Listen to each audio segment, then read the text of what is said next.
আসসালামু আলাইকুম। আজকে আপনাদের দেখাবো কি আপনারা পুলিশ ভেরিফিকেশনের ফর্মটা পূরণ করবেন। অনেকে ফর্ম পূরণ করতে গিয়ে দ্বিধাদ্বন্দ্বে পড়ে যান, কনফিউশন পড়ে যান। তো আজকে আপনাদের এই ফর্ম কীভাবে পূরণ করবেন সম্পূর্ণ খুঁটিনাটি দেখাবো। আপনি যদি আমার চ্যানেল নতুন হলে অবশ্যই চ্যানেলটাকে সাবস্ক্রাইব করে রাখবেন। তো দেখেন কীভাবে ফর্ম পূরণ করেন, তবে কিছু কিছু জায়গায় ক্রিটিক্যাল আছে, এই জায়গাগুলো খুবই সাবধানে পূরণ করতে হবে যাতে করে আপনি কোনো ঝামেলা মধ্যে না পড়েন। তো চলেন আমরা শুরু করছি। প্রথমে দেখেন এখানে একটা কথা লেখা আছে যে সবগুলা জায়গা কিন্তু আপনি পরিষ্কার পরিচ্ছন্নভাবে সত্য রিয়েলিটিভাবে আপনি পূরণ করলে আপনার এই কাজটা খুব তাড়াতাড়ি সম্ভব হবে, তাড়াতাড়ি করা হবে। যেখানে সম্ভাবনা থাকতে পারে, এখানে যদি বাদ পড়ে কিছু কিছু বাদ পড়ে তাহলে দেরি হওয়ার সম্ভাবনা থাকে। যদি আপনি ক্লিয়ারলিভাবে সব কিছু দেন তাহলে কিন্তু আপনার কাজটা খুব তাড়াতাড়ি হয়ে যাবে। প্রথমে দেখেন প্রার্থী যে পদে নিযুক্ত হবেন সেই পদের এখানে নামটা দেবেন। তা আমি এটা করছি যে চাকরির জন্য যারা পুলিশ ভেরিফিকেশন করা হয় তাদের জন্য ফর্মটা। তারপর দেখেন এখানে প্রার্থী নিজে পূরণ করবে, ডাক নাম, পুরো নামটা দিবে, তারপরে সে তার জাতীয়তা বাংলাদেশি, অর্থাৎ উপরে নামটা লিখবে আর নিচে জাতীয়তা বাংলাদেশি দিবে। তারপরে আছে 2 নম্বরে পিতার নাম, চাকরিতে থাকলে পদের নাম ও জাতীয়তা। যদি প্রার্থী বাবার নাম থাকবে এবং প্রার্থী যদি কোনো জব করে সেই জবের পদ থাকবে এবং সাথে নামটা দিবে। এভাবে প্রথম দ্বিতীয় তৃতীয় এভাবে সিরিয়াল করে নামটা দিবে, নাম দিবে, তারপরে বাবার নাম, তারপরে পদের নাম। তারপরে দেখেন এখানে বাড়ির পুরো ঠিকানা অর্থাৎ গ্রাম, ডাকঘর, তারপরে থানা, উপজেলা, জেলা। এখানে যেভাবে বলা আছে প্রথমে গ্রামের নাম, তারপরে ডাকঘর অর্থাৎ পোস্ট অফিসের নাম, তারপরে থানার নাম, তারপরে উপজেলার নাম, এভাবে তারপরে জেলা, এভাবে যেভাবে আছে ঠিক সেভাবে দিতে হইব।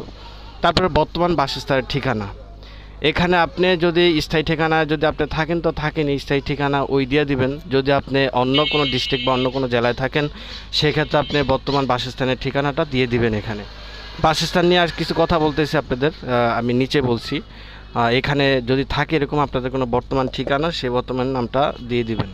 তো এই 5 নাম্বার যে পয়েন্টটা, 5 নাম্বার যে কোটেশান, এটা অনেকে ভুল করে। বিষয়টা হচ্ছে এরকম যে প্রার্থীর যেসব স্থানে বিগত 5 বছরের মধ্যে অর্থাৎ 6 মাসের অধিক অবস্থান করিয়াছেন সেসব স্থানের ঠিকানা। ধরেন আমি সাপোজ একটা বাসায় থাকি, আমি একটা জব করি, যে কেউ হতে পারে, জব করে বা ব্যবসা করে যেটাই হোক। এখন একটা বাসায় দেখা গেছে 6 মাস 5 মাস থাকার পরে সে বাসা ভালো লাগে না, অন্য কোনো বাসায় চলে যাই। আবার একটা বাসায় পছন্দ হয় না, অন্য বাসায় চলে যাই। তো এই যাদের ক্ষেত্রে এরকম সমস্যা তাদের জন্য কিন্তু আপনার এই ঠিকানাটা দেওয়ার প্রয়োজন মনে করি না। আপনারা যে স্থায়ী ঠিকানা আছে সেই স্থায়ী ঠিকানাটাই দিবেন। তো যারা আছেন যে এক বাসায় আছেন প্রায় 5-6 বছর কাটাই দিয়েছেন, ওই বাসার ঠিকানাটা কিন্তু এখানে আপনারা দিয়ে দিবেন, যাতে করে আপনার পুলিশে খুঁজতে আপনাদের কোনো সমস্যা না হয়। তো এটা খুবই ক্রিটিক্যাল একটা বিষয়। যদি আপনি এটার ভুল ঠিকানা দেন দেখা গেছে আপনার ভেরিফিকেশন হইতে সমস্যা হতে পারে। তারপরে এখানে দেখেন জন্ম তারিখ প্রার্থী মাধ্যমিক সার্টিফিকেট অনুযায়ী, অর্থাৎ আপনি যদি জব করেন তো জব করার ক্ষেত্রে একটা বিষয় কি যে এক এক জবের ক্ষেত্রে কিন্তু আপনার আর কেউ মাস্টার্স পাস চায়, কেউ অনার্স পাস চায়, কোনো কোনো পদের জন্য আপনার এসএসসি পাস চায় অথবা এইচএসসি পাস চায়। তো সেই পাশের অর্থাৎ সার্টিফিকেট যত বয়স আছে সব তো একই, সব বয়সের সার্টিফিকেট তো বয়স আপনার একই, সেই বয়সের অনুযায়ী আপনার এখানে জন্ম তারিখটা দিয়ে দেবেন। তারপরে আছে জন্মস্থান, গ্রাম, থানা, উপজেলা, জেলা ইত্যাদি, এটা তো আপনার যেভাবে আছে দিয়ে দিবেন। তারপরে এখানে প্রার্থী 15 বছর বয়স হইতে যেসব বিদ্যালয় বা মহাবিদ্যালয়ে অধ্যয়ন করিয়াছেন সেসব শিক্ষা প্রতিষ্ঠানের নাম এবং বৎসর উল্লেখপূর্বক যোগ্যতা। এটা আপনারা যে সময় সিভি তৈরি করছেন এটা তো বুঝিনি কীভাবে দেবেন, এসএসসি, প্রতিষ্ঠান, সময়কাল, বিভাগ, জিপিএ। হ্যাঁ, তারপরে অফিস বা ব্যবসা প্রতিষ্ঠানের প্রার্থী পূর্বে চাকরি করিয়া থাকলেও উহার পূর্ণ বিবরণ ও ঠিকানা এবং সেগুলো পরিত্যাগের কারণ। অনেক সময় জবের ক্ষেত্রে আপনার অভিজ্ঞতা চায়, তো অভিজ্ঞতা অবশ্যই, অভিজ্ঞতার যেই জায়গায় আপনি জব করছেন, চাকরি করা ছাড়াও তার অভিজ্ঞতা হয় না। তো সেক্ষেত্রে আপনার অবশ্যই অভিজ্ঞতার যদি আপনি সার্টিফিকেট দিয়ে থাকেন অবশ্যই সেই অভিজ্ঞতার কোন পদে জব করছেন চাকরির বিবরণ এখানে দিয়ে দিবেন, কি কি দায়িত্ব ছিলেন, পদের নাম কি ছিল, তারপরে কোন জায়গায় করতেন ঠিকানা দিয়ে দিবেন। এবং যদি আপনি এখন রানিং জবটা করে থাকেন এখানে লিখে দিবেন যে কন্টিনিউ অথবা চলতেছে, এরকম একটা লেখা দিবেন। অথবা আপনি এখানে যদি এখন করেন না, যে আপনি কি কারণে এটা পদত্যাগ করছেন সেই কারণটা এখানে উল্লেখ করে দিবেন, যে আমার নিজের স্বেচ্ছা আমি চাকরিটা ছেড়ে দিয়েছি বা কি কারণে ছাড়ছেন, এটা জাস্ট এখানে উল্লেখ করে দেবেন, সত্যটা দিবেন কিন্তু। যদি আপনি ভুল কোনো তথ্য দেন সেক্ষেত্রে কিন্তু আপনার সমস্যা হতে পারে। আমি বলবো সত্য যেটা সঠিক রিয়েল সেই তথ্যটাই কিন্তু এখানে দিবেন। তারপরে একটা জব যদি আরও দ্বিতীয় কোনো জবের অভিজ্ঞতা থাকে সেই জবেরটাও আপনি সেম এখানে দিয়ে দিবেন। তারপরে এখানে বাংলাদেশ সেনাবাহিনীর অধীনে প্রার্থী পূর্বে চাকরি করিয়া থাকলে অব্যাহতি সার্টিফিকেট লিপিবদ্ধ চাকরির মেয়াদ কী কী দায়িত্ব পালন করেছেন এবং চাকরি বা আচরণ ব্যবহার সম্পর্কিত রিপোর্টের সংশ্লিষ্ট বিবরণীতে উল্লেখ করতে হইবে।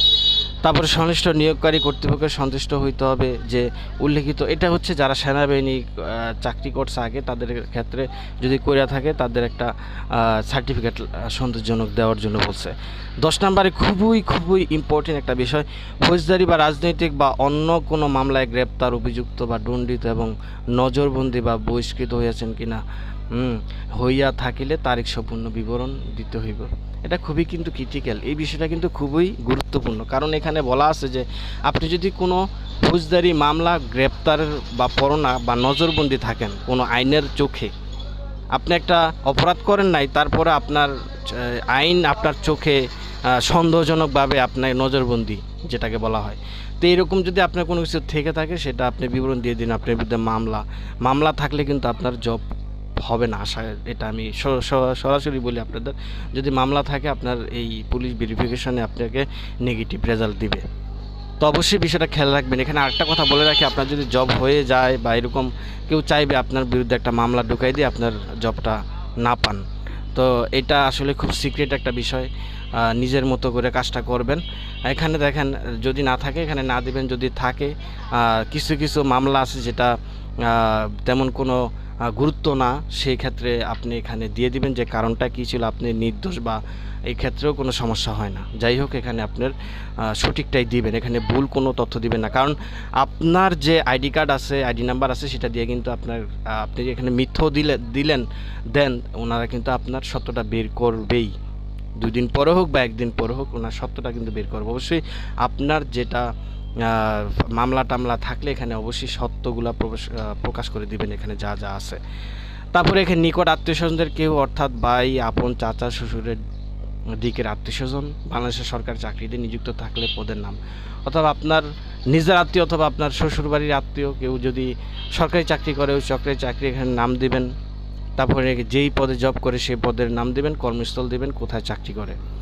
তারপরে প্রার্থী যে প্রতিষ্ঠান সর্বশেষ অধ্যয়ন করেছিলেন ওহার প্রদানের নিকট হইতে একটা চরিত্রগত, ধরেন আপনি সর্বশেষ মাস্টার্স পাস করছেন, সেই মাস্টার্স পাশের যেই ইউনিভার্সিটি থেকে করেছেন সেই ইউনিভার্সিটির আপনার স্কুল থেকে একটা সার্টিফিকেট দিবেন যে আপনি এত সালে প্রত্যয়ন করা যেতেছে, আপনার নাম, আপনার পিতার নাম, মাতার নাম দিয়া আপনার জন্ম তারিখ দিবেন যে আমি এত বিদ্যা প্রতিষ্ঠান থেকে রুল নম্বর এত, রেজিস্ট্রেশন নম্বর এত, আমি এত সালে এই মাস্টার্স পাস অংশগ্রহণ করি, আমি জিপি এত পাইছি, এটা বাস জাস্ট এরকম একটা সর্বশেষ সনদ আপনাকে অ্যাটাচ করে দিতে হবে এই পুলিশ ভেরিফিকেশনের সাথে। প্রার্থীর চরিত্র পূর্ব পরিচয় সম্পর্কে সাক্ষ্য দিতে পারেন, কিন্তু প্রার্থীর সহিত আত্মীয়তাবদ্ধ এমন 2 ব্যক্তির ঠিকানা সহ নাম দিতে হবে। সংসদ সদস্য, প্রথম শ্রেণী গ্যাজেট অফিসার, বিশ্ববিদ্যালয়ের অধ্যাপক এবং রিডার বা বেসরকারি মহাবিদ্যালয়ের অধ্যক্ষ। অর্থাৎ আপনার প্রথম শ্রেণীর গ্যাজেট দ্বারা আপনার চারিত্রিক সনদ লাগবে যে প্রত্যয়ন করা যেতেছে মোহাম্মদ অমুক, মোহাম্মদ পিতায়ত, মাতা অমুক, উনি ভালো, ওনার রাষ্ট্র বিরোধী কোনো কাজে জড়িত নহে, বা জাস্ট তার সুনাম গাইয়া একটা পত্র আপনাকে দিতে হবে, যেটা 2 জন থাকতে হবে, 2 জন ব্যক্তির ঠিকানা, 2 জন গ্যাজেটপূর্ণ, যে আপনার সাথে কোনো আত্মীয়তার সম্পর্ক নাই কিন্তু আপনাকে চিনে জানে বুঝে এরকম 2 জনের নাম এখানে নাম দিবেন, ঠিকানা দিবেন, না কোথায় চাকরি করে ঠিকানা সহ দিয়ে দিবেন। আর প্রত্যয়নপত্র কিন্তু 2টা এই পুলিশ ভেরিফিকেশনের সাথে আপনি অ্যাটাচ করে দিতে হবে। এটা এখানে দেখেন, এটা কিন্তু খুবই জরুরি একটা বিষয়। পরবর্তীতে কিন্তু আপনাকে এখানে ফোন নাম্বারও দিয়ে দিবেন যাতে আপনাকে ফোন দিয়ে আপনার সম্পর্কে জানতে পারে যে আসলে আপনি চিনেন কিনা এরকম আর কি। তো এটা দিতে হবে। তারপর আছে 14 নাম্বার যে বিবাহিত অবিবাহিত, বিবাহিত হইলে বা বিবাহের প্রস্তাব থাকিলে যাহাকে বিবাহ করা হইবে, বিবাহ করার প্রস্তাব রয়েছে যদি এরকম, এটা আপনি না দিলেও এটা বিবাহ প্রস্তাব করা হয়েছে, আপনি বিবাহ তো করেন না, এরকম ঝামেলা আপনার দরকার নাই। যদি বিবাহিত হন বিবাহিত দিয়ে দেবেন, যদি অবিবাহিত হন অবিবাহিত বা সেখানে লিখে দেবেন, শেষ। এত কাহিনী করার দরকার নেই। তারপরে দেখেন তাহার নাম, জাতীয়তা, অর্থাৎ বিবাহী যাকে বিবাহ করছেন ওই আপনার ওয়াইফের নাম, জাতীয়তা এখানে উল্লেখ করে দেবেন। তো আপাতত পুলিশ ভেরিফিকেশনে এই তথ্যগুলো আপনাকে ফিল আপ করতে হবে।